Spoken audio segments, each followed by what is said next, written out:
Okay, so here CRM extensibility architecture. Okay, so how we can CRM, how we can enhance the extensibility with the other application. Okay, so the basic structure for the CRM, this one we have a, okay, so diagrammatically we have a this one. Okay, so here if you see the first diagram, so integrating with the applications. Okay, so the layer, the between the end user, this one the front end applications. Okay, so and database. Okay, so here we have a two kinds of a databases. We have metadata and database. Okay, so the metadata, actually it will store the whatever the like for example, if you take the option set, what are the values, it will have a value and this one. Okay, so what are the options inside that? Okay, what are the options we have and what is the value for that option? So all the related to the option sets and entity names. Okay, so it's like a schema. Okay, all the related to the schema, so it will be stored in the master metadata. It is a, it's a inside the database. Okay, okay, so this is two different layers under the database. Okay, so here it will be metadata is a one part of the MSCRM database.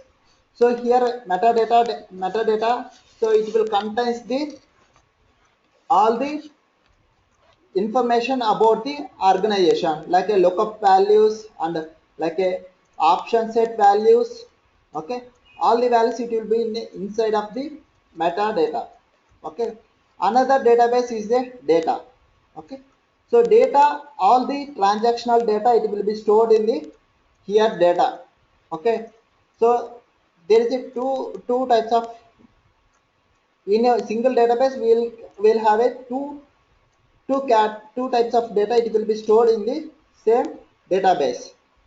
Okay, so here this is a front end applications. So very first we can see the integrated applications. Okay, so here integrated applications. Okay, so here integrated applications like a, so like a, it may be a .NET application, it may be a mobile application, it may be a other system. Okay, from other system you want to integrate it. Okay, so here integrating the applications with the CRM, the first part. So here in MS CRM, the CRM web services is a key, it will play the key role. Okay, so once the request is come. Okay,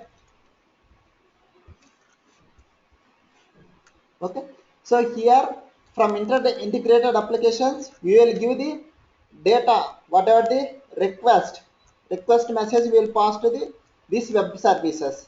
Okay, so here after the web services we have a next layer, it's a background process.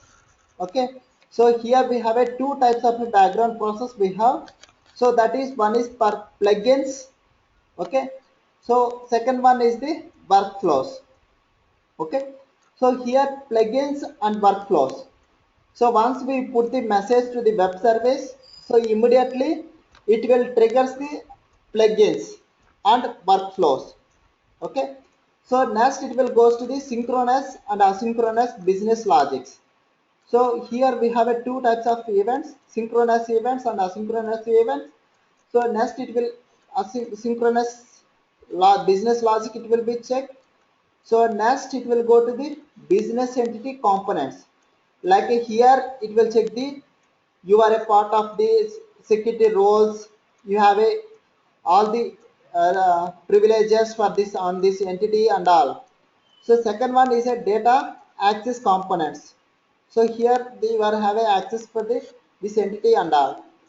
Next, data access to perform. So here in this layer, all the operations like insert, update, all the operations it will perform here. So this is from the plugins, it will execute this business logic. And here also some workflows we have. So this all the workflows, all the asynchronous process.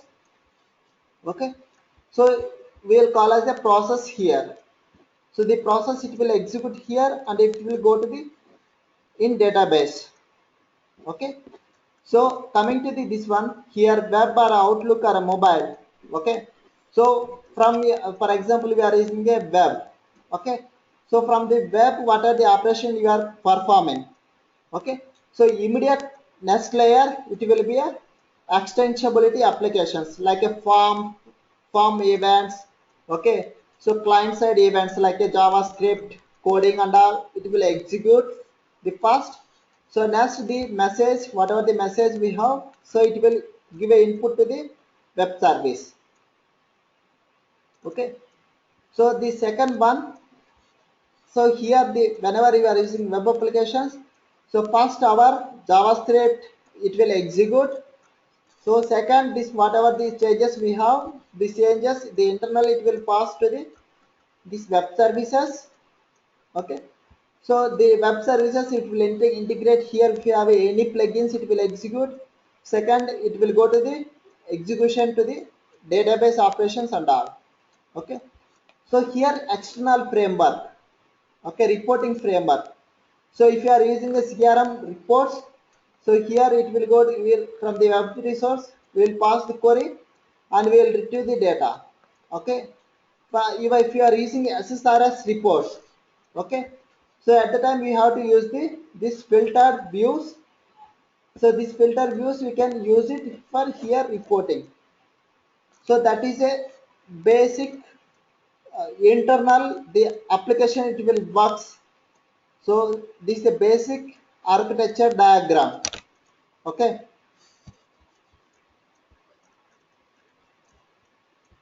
So Okay, here the got it. basic thing is that this in the synchronous you are when you are executing, so it will be sequentially executing.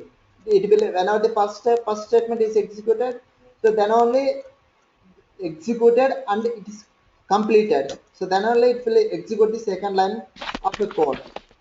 And if you in a asynchronous, it is in a just it will execute it just it will call the first line.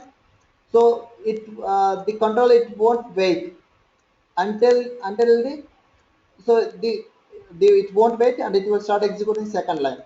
Okay, so that is a synchronous and asynchronous. So when you are using the synchronous, you can see the immediate result. But whereas asynchronous in MSCRM we have a asynchronous queue. Okay, asynchronous process we have. So it will go to the asynchronous queue. So if the queue is long, okay, so it will like a this queue, like a first in, last out. Okay, so like a first in, first out. Sorry, first in, first out. So in a queue, how the request all it will go in a queue. So one by one it will execute. If the queue is very huge, so it will take some delay to process your business logic. Okay, so that is a synchronous and asynchronous process. Uh, it So for usaging, which one is better? so for a usaging Mm-hmm. synchronous and asynchronous. So whereas the business, so that one that is we have to decide. Okay, so where is the business impact? Okay, so you need to perform some immediate operations. Okay, at the time we'll go for the Okay. synchronous. Okay, so if there is some if doing some changes, so if it takes some delay also there is no business impact. So at the time we'll go for the asynchronous business logic. Okay, so basically I Okay. can say Mm-hmm. in synchronous operations, so in the MSCRM is set some time limit.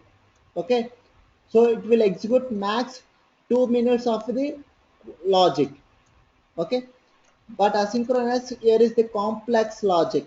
Like if you are the process entire process will take time like a 1 minute or 2 minutes, more than 2 minutes, you will go for the asynchronous. Okay,